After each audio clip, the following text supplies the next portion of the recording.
रायजो राजा नोंथांमोन मोनसे बाथ्राया जोबोद साननो गोनां 17 इयार्स मानगोनां हाग्रामा महिलारि जेब्ला सरकारखौ सालायबाय दंमोन बे 17 इयार्सआव रावबो गुबुन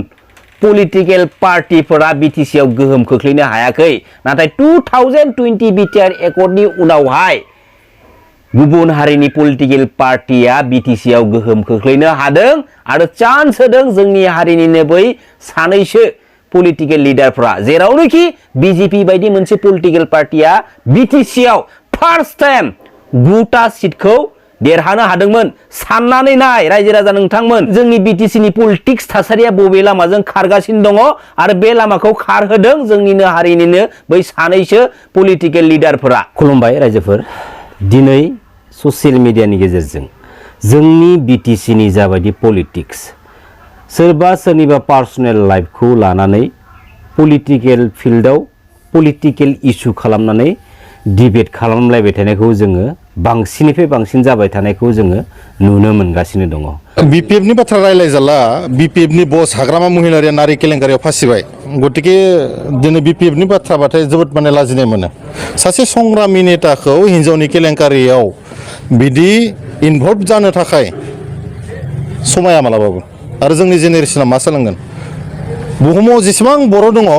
बे बर'फोरखौ दिनै लासिं सिं फोनांबाय माखासेया बुंदों जे कास्टम बायदिनो हाग्रामा महिलारियाबो एखे हाग्रामा महिलारि बिथाङा हिन्जावनि केलेंकारि थानायनि थाखायनो कास्टम बसुमतारियाबो दङ बिफाया जेरै फिसाज्लाया बिदि मानसिफ्रा सावरायदों आं रंगुल बर'आ बुङाखै कास्टम आरो बिक्रम दैमारि बिथांनिबो माबा माबि दंसै होनना खोनादों बिथाङानो थांनाय मोनसे समाव जोंनि दानि बीटीसी नि सीएम प्रमद बर' बिथांनि एगेन्स्टआव मोननैसो सोंथि लाबोदोंमोन आरो बैफोर सोंथिफोरनि गेजेराव प्रमद बर' बिथांनि धोनजों सम्पतिजों रिलेटेड थानाय माखासे सोंथिफोर प्रमद बर' बिथांनि न'नि टाइल्सआ इटालिनिफ्राय फैना ना बबेबा हादरनिफ्राय फैयो बेफोरबायदि माखासे सोंथिखौ लाबोदोंमोन बिथाङा नाथाय प्रमद बर' बिथांनि एगेन्स्टआव सोंथि खालामनाय मानसिया दिनै प्रमद बर'नि खिबु उन खारफानानै दिनै ससियेल मिडियानि गेजेरजों माखासे नेगेटिव इशू जायफोर नेगेटिव इशूखौ जोंनि बीटीसी नि पलिटिकल फिल्डआव पलिटिकल इशू खालामनानै बाथ्रा बुंनायखौ दिनैनि समाव जों नुनो मोनदों लोगोसे जोंनि बर' हारिनि गासै रायजो राजाफ्रा जों नुनो मोनदों दा फैबाय थानाय समाव पलिटिकल बिथिङाव सोरबा सोरनिबा पार्सनेल लाइफखौ जोंनि बीटीसी नि पलिटिक्सआव पलिटिकल इशू खालामनानैसो बेफोरबायदि मानसिफोरा पलिटिकल गेलेनो सानदों नामा जायहा पलिटिकल फिल्डआव पलिटिकली जेबो नलेज गैया बेफोरबायदि मानसिया पलिटिकल फिल्डनिफ्राय गोजानाव था जाय मानसिया पलिटिकल फिल्डआव फैनानै पलिटिकली डिबेट खालामनो गियान गैया नलेज गैया जेबो रोंगौथि गैया बेफोरबायदि मानसिया पलिटिकल फिल्डनिफ्राय गोजानाव थायोबा मोजां जाखागोन सोरबा लिडारनि पार्सनेल लाइफनि बाथ्राफोरखौ ना नंगौ ना नङा खोनानाय बाथ्राफोरखौ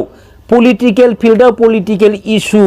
खालामनानै बाथ्रा बुंनायनिफ्राय गोजानाव थायोब्ला मोजां जागोन आरो लोगोसे बे बाथ्राखौ एसे इम्पर्टेन्ट होनानै खोनासंब्ला मोजां जागोन फैबाय थानाय समाव पलिटिकल बिथिङाव पलिटिकली दान्थे बिदिन्थे जाखायो बेवहाय नो अबजेक्शन बेयो कमन बाथ्राखा पलिटिक्सआव पलिटिकली डिबेट जाखायो नाथाय पलिटिकली डिबेट जाफुबाय थानाय समाव सोरनिबा खोनानाय बाथ्राखौ सोरबा लिडारनि पार्सनेल लाइफजों रिलेटेड खालामनानै जों रायजो राजानि सिगाङाव पलिटिकली इशू खालामनो जुदि सानदोंब्ला बेयो जायखिजाया लिडारानो जायाथों मानो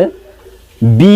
एलार्ट दिनैनि स्टेजआवबो जोंनि हारिनि रायजो राजाफोरखौ जाम्बा जाम्बि खालामनो नागिरग्रा जाम्बा जाम्बि खालामबोबाय थानो नाजाबोग्रा मानसिफोरनि रावफोरखौ जेसेबांखिनि गोदै गोदै बुङाथों मानो बैसोरनि गावबा गावनि खुगायाव बैसोरनि बाथ्राफोरखौ दिनैनि स्टेजआव जोंनि दिनैनि रायजो राजाफोरा इम्पर्टेन्ट होआ बेसेन होआ नै फारसे खोमाजों खोनागोन बे फारसे खोमाजों अंगार हरगोन बेखायनो गिबियाव जेसेबांखिनि पलिटिकल लिडार्सफोर दङ बैफोर पलिटिकल लिडार्सफोरा जों रायजो राजाखौ सन्मानखौ जेब्लाबो लाखिग्रोनानै जायखिजाया बाथ्राखौ जायखिजाया मेसेजखौ जों रायजो राजानि सिगाङाव होग्रोनायनि सिगां हाजार बार सानग्रो बे मेसेजआ जों रायजो राजानि थाखाय मोजां जागोन ना जाया बेखौ गिबियाव सानग्रो बेनि उनावहायसो कमेन्टखौ शेयार खालाम मेसेजखौ शेयार खालाम जों रायजो राजानि सिगाङाव बिटिआर रेकर्डनि उनावहाय मानगोनां प्रमद बर' बिथाङा 100% जों बर' रायजो राजाफोरनि भटखौ लानानै गभर्नमेन्ट दानोसो हानांगौमोन नाथाय मोनदों बेसे अनलि 12टा सिटखौ लानानै बिथांमोना गुबुन पार्टीनि हेफाजाब लानानैसो दिनै बिटिसिखौ सलायनो गोनां जानानै फैदों जागायजेननायावनो स्टार्टिं लेभेलावनो बेफोरबायदि अबस्था पलिटिकल केरियाराव थांनाय 2020 नि बिटिसि बिसायख'थियाव बिपिएफआ मोनदों 17टा सिट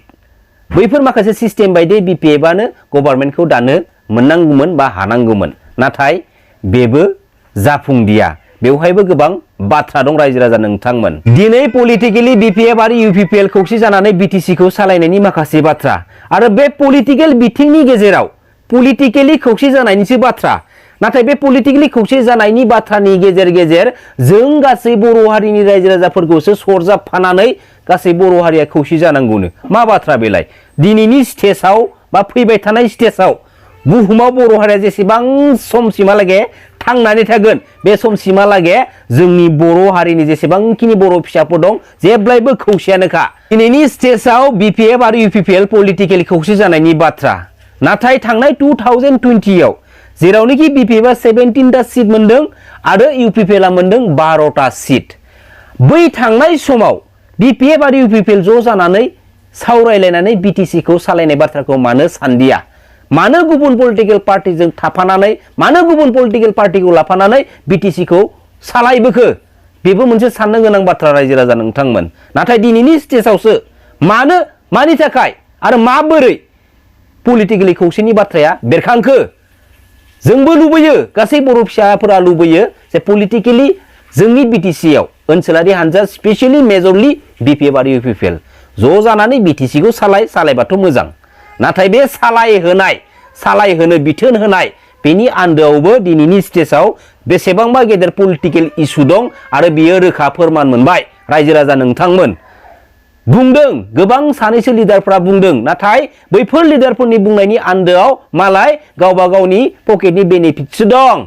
नाथाय जों रायजो राजाफोरा गल' गथा खोनासंनानै जायोबाथ' हामगौ दे सावरायलाबायगासिनो दं गावबा गाव न' खना खना जिरायनानै बबेबा गामिनि लाइब्रेरियाव जिरायनानै बबेबा लामा दथायाव जिरायनानै सावरायगासिनो दङ जोंसो जाम्बा जाम्बि जानानै दं रायजो राजा नोंथांमोन नाथाय बैसोरो जों रायजो राजानि बेसेन गोसा भटखौ लानानैनो बैफोर माखासे पलिटिकेल लिडारफोरा बायदिसिना गोदै बाथ्राफोरखौ जों रायजो राजानि सिगाङाव फोस्रावदों जों सानदों जों फोथायदों जायोबाथ' मोजां खौसे जानानै सरकार सालायबाथ' मोजां लामा दथा जिरायनानै सावरायलाबायदों माखासे रायजो राजाफ्रा थाङै थुङै बे बाथ्रानि आन्दोआव मालाय बैफोर लिडारफोरा माखासे सानैसो लिडारफोरा जायफोर लिडारफोरानोखि जों रायजो राजानि बेसेन गोसा भटखौ लानानै सासे लिडारनि महरखौ आबुं खालामनो हादों बैफोर सानैसो लिडारफोरा मालाय माखासे गोदै बाथ्रा बुंफ्लानानै नैबे पकेटाव धोन साफायगासिनो दङ बयहाबो गावबागाव मोन्थाय दं बबेबा मोनसे पलिटिकेल पार्टीखौ गोसोबायदि सापर्ट होनो थाखाय नाथाय दिनैयो आंनि बे भिडिअनि गेजेरजों बुहुमाव थानाय गासैबो बर' फिसाफोरखौ मोनसे बाथ्रा खावलायगोन आङो बे बाथ्राया मा मिथिगौना पलिटिकेल फिल्डआव दिनैनि समसिमहालागै जोंनि बर' हारिनि गेजेराव पलिटिकेल जायफोर लिडारफोर दं बैफोर पलिटिकेल लिडारफोरनि गेजेराव एसेबाबो साबसिन आरो जायनि दैदेननायावनोखि जोंनि बिटिसि ओनसोलजों लोगोसे बिटिसिनि आउटआव थानाय जेसेबांखिनि बर' रायजो राजा बर' फिसाफोर दङ बैफोरनि माखासे थासारिफोरा एसेब्लाबो गोजोन लामायाव फैहोनो हायो अनलि वान